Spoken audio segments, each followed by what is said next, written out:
Okay. So, before going for this theorem, Heine Borel theorem, Weierstrass theorem, we require one or two lemmas which will be needed in the proof of these results. We have seen already proved the following theorem, that if I n, where the I n is say closed interval a n b n, is a sequence of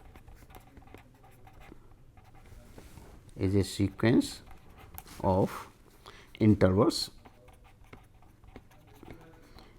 in R 1, that is real line, interval of the real line, closed interval real lines, such that they are of decreasing nature, such that I n covers I n plus 1 and so on, for n is 1 to 3 and so on. Then the intersection of I n when n is 1 to infinity, countable intersection of I n is non-empty. This result we have seen. Now, extending this results, we can extend this result to R k space. Let k be a positive integer,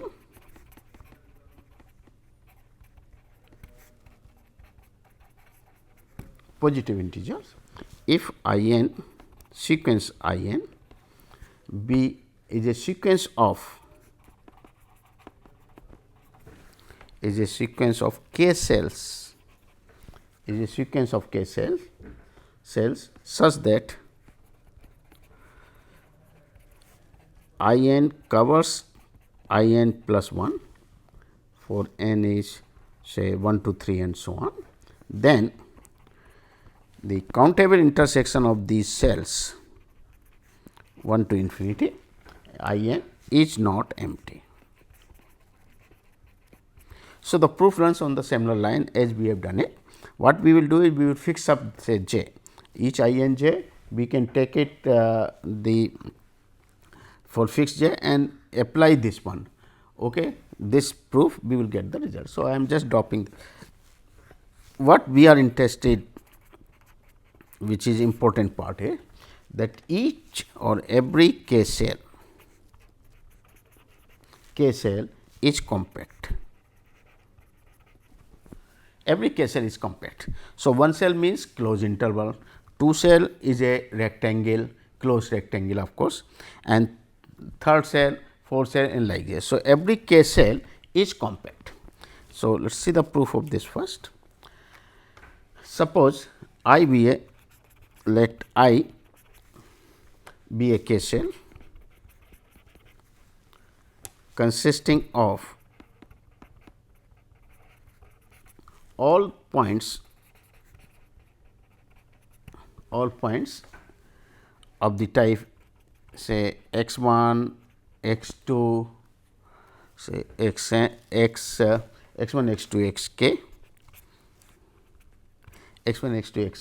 such that the x j lies between the bound a j less than equal to v j, j is 1 to k. Let this be a k cell. So, here this is our set k is 2. So, it is in I 2 and this I in 2 cell means it is in k is equal to 2. So, we are having the cell like this, where the x 1 vary from a 1 to b 1, while the x 2 vary from a 2 to b 2, Say this is our here. So, here this is x 1, this is x 1. Okay. So, this will vary from a 1 to b 1, and here is x 2 which vary from a 2 to b 2. This is our this one. So, this is a case a cell in R 2 space. in the R2 space, this is in R2 space like this. Now, what he says is, if in general if I take a K cell, then I be suppose K cell, in that case it is of the it will contain all the points of the type x 1, x 2, x k, where the each x j will lie between this. X 1 will lie between a 1 b 1, x 2 will lie between a 2 b 2, x k will lie between a k b k. So, this one. Okay. Now, let us suppose the distance between that is delta. Let delta be sigma b j minus a j whole square, j is 1 to k under root. This is our. So, if you look this one, this is the same as what? So, b 1 minus a 1 square plus b 2 minus a 2 whole square. Okay. So, this will be the same as if I picked up the 2 point x and y in this set, x and y. X is say x 1 x 2, y is say y 1 y 2. If we picked up 2 points, then the distance between x and y in this R 2 space topology will remain less than this number. So, obviously, then distance between x y in R k space, that is we are denoting by same x mod of x minus y, will be less than equal to delta, when if x belongs to I, y belongs to I. So, x is x 1 x 2 x n, y is y 1 y 2 y n. Okay. We wanted to show this I is compact. So, assume that, let us suppose I is not compact. Suppose that I, the K cell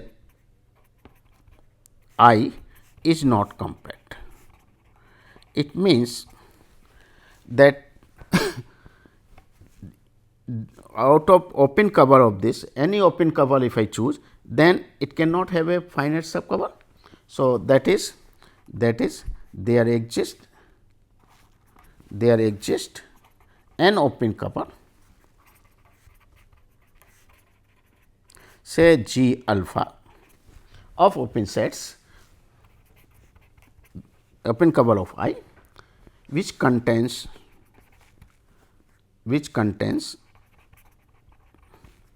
no finite subcover,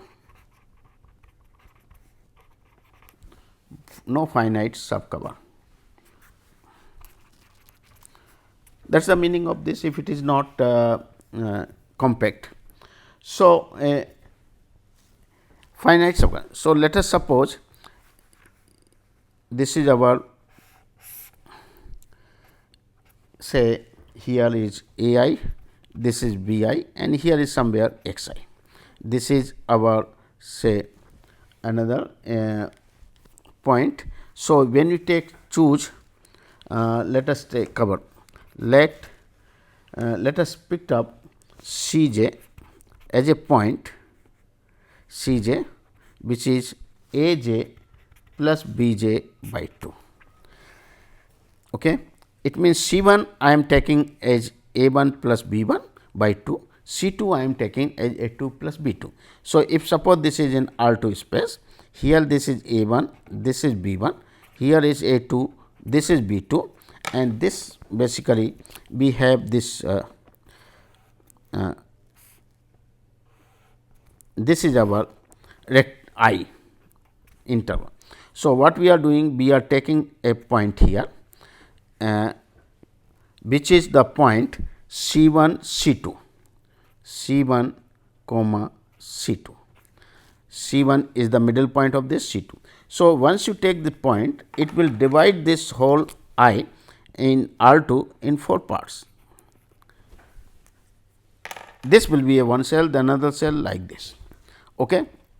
So, by choosing this way, by choosing C j, we can get then the intervals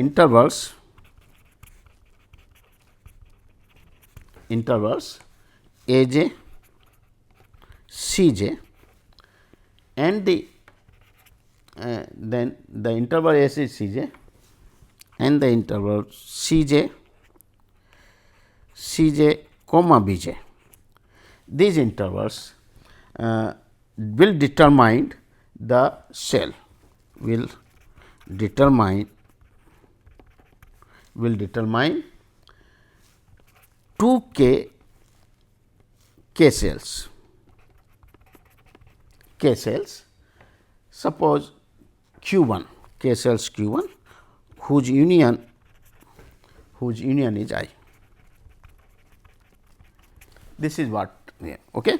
Just like in case of R2 I have picked up that if you take this interval C1 C2. So, A1 C1, then C1 B1, similarly here we get C1 B2, C2 B2 and like this. So, we get the whole interval 2 to the power 2, that is 4 k cells we get it here. Now, if I is not compact, then at least one of the cell will not be covered by a finite, will not be compact, that is open cover of one of the cell will not have a finite cover, there will exist an open cover of one of the cells. Okay. So, at least one of them in a. So, what is, since I is not compact,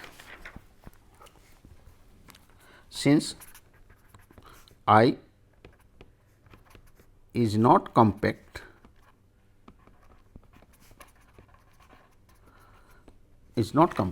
so at least one of these sets Q1, say call it I1, cannot be covered by any finite subcollection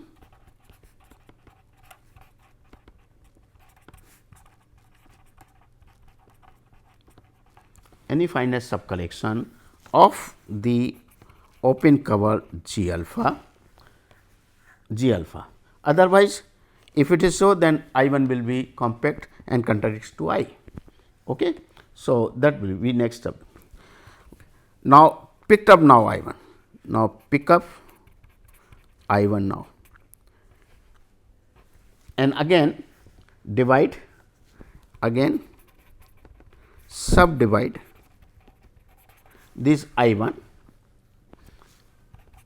in a similar way as defined earlier and continue this process. So, when you divide again, you are getting I1 1 say or I2 is one of the cell which is not covered by any finite subcollection. So, again I2 you again subdivide it and like this. So, continue this process. So, when you continue this process, then we obtain in this process we obtain a sequence say I n with the following property,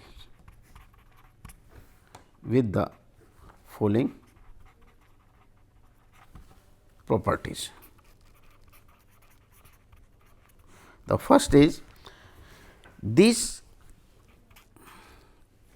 i's which you are getting cell will be satisfy this inequality. I is covers I1, covers I2 and so on, they are of decreasing nature. Then second is that I n is not covered,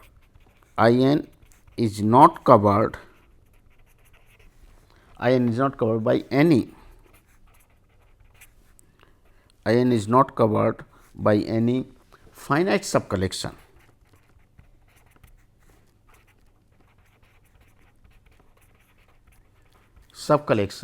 of the cover G alpha.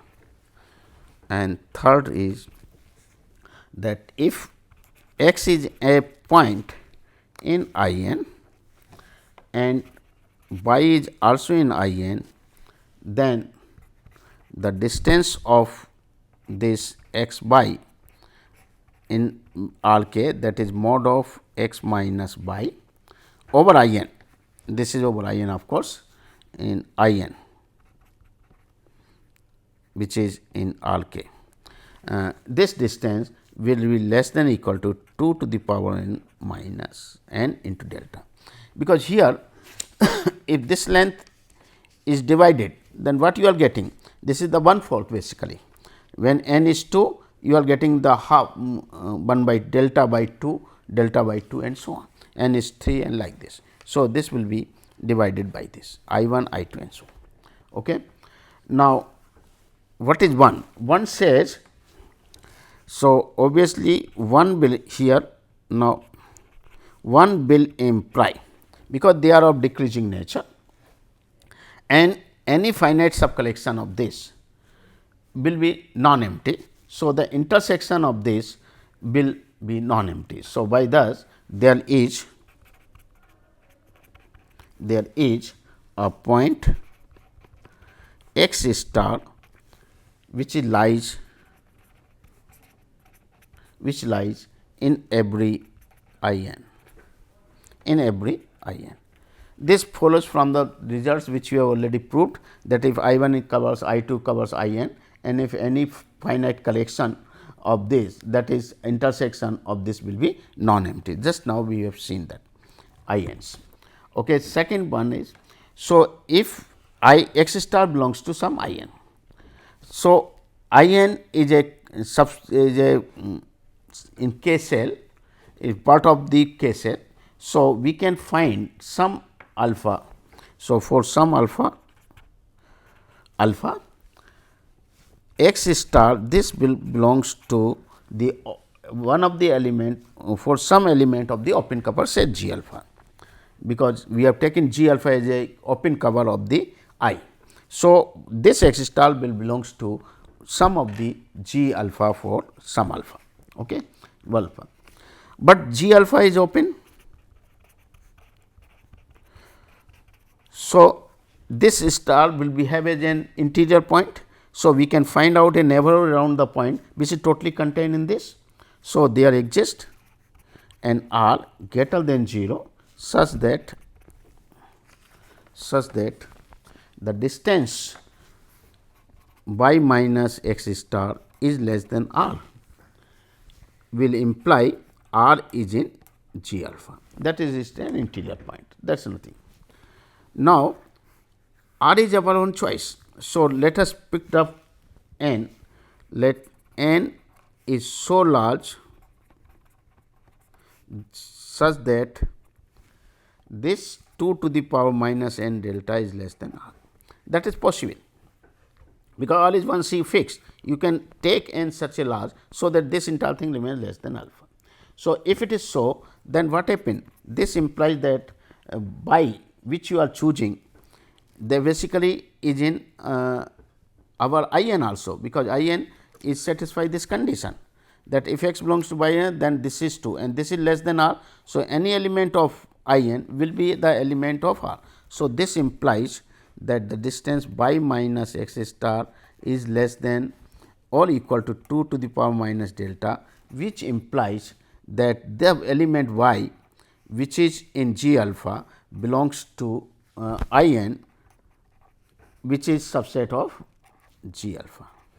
So, every element of y n I n will be in G alpha for some large n, for some, which therefore, for large n or so for particular n, I n is contained in the set G alpha. So, once it contained in G alpha, then I n is covered by G alpha, that is I n is covered by G alpha, which contradicts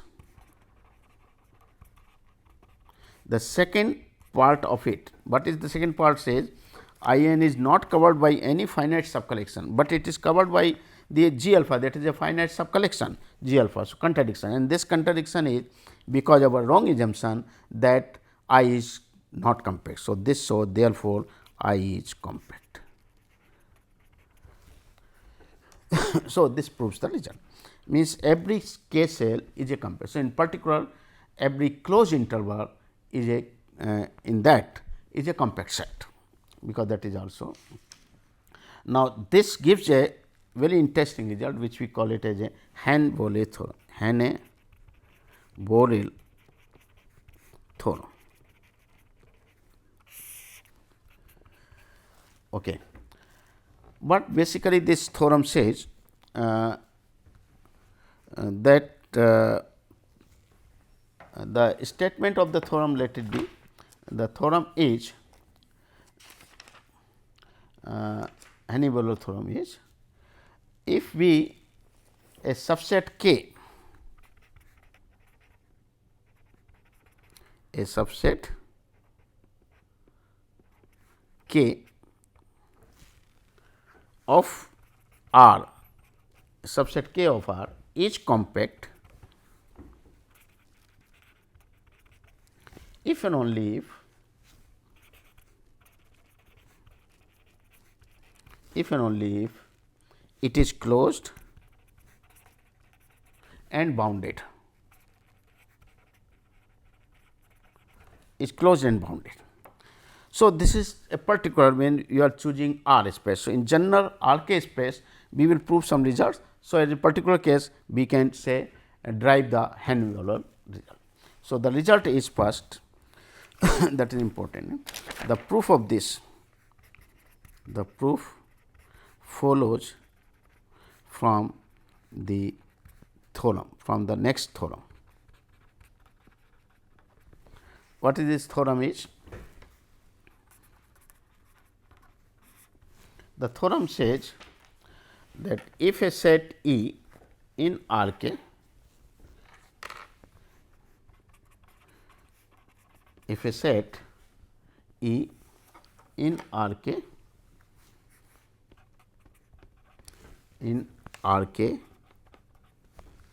has one of the following three properties, has one of the following three properties,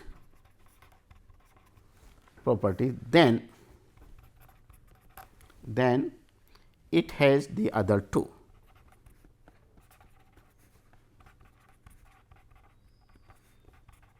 That is, all three are equivalent. That is, the following three conditions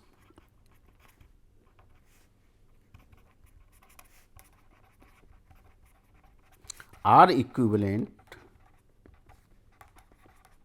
in the space R K. So, in particular when K is 1, it is also true in case of over the real line.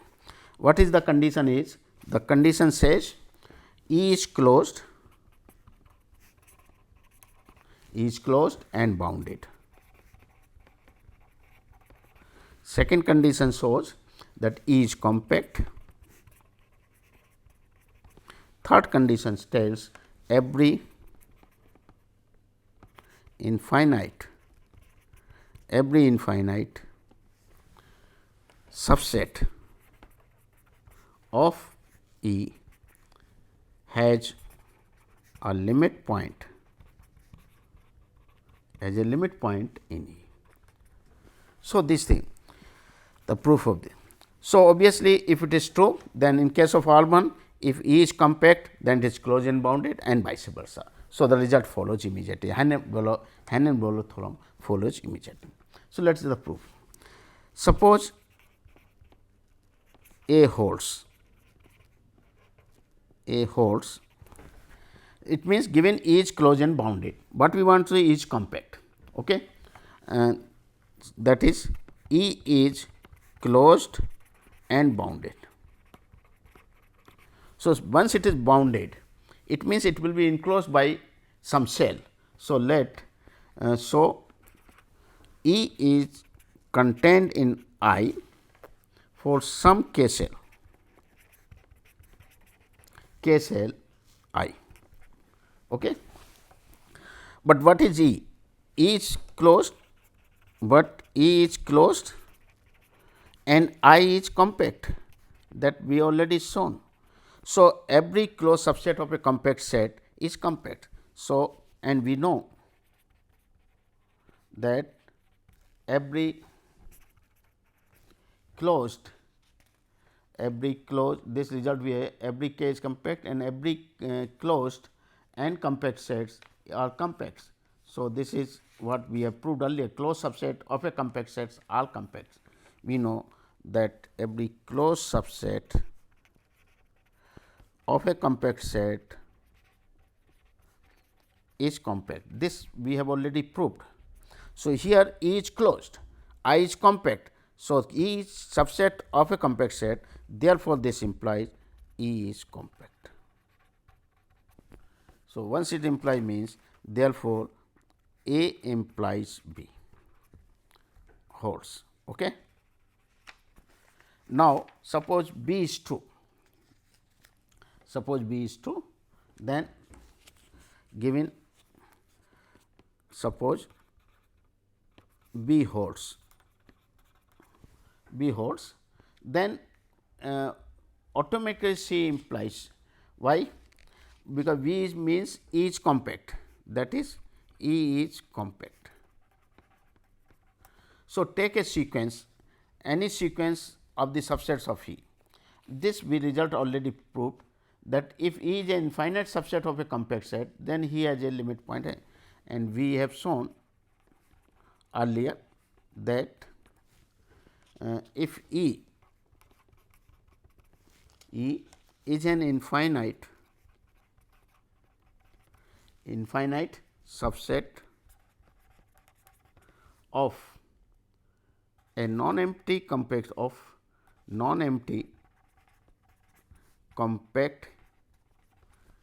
sets K,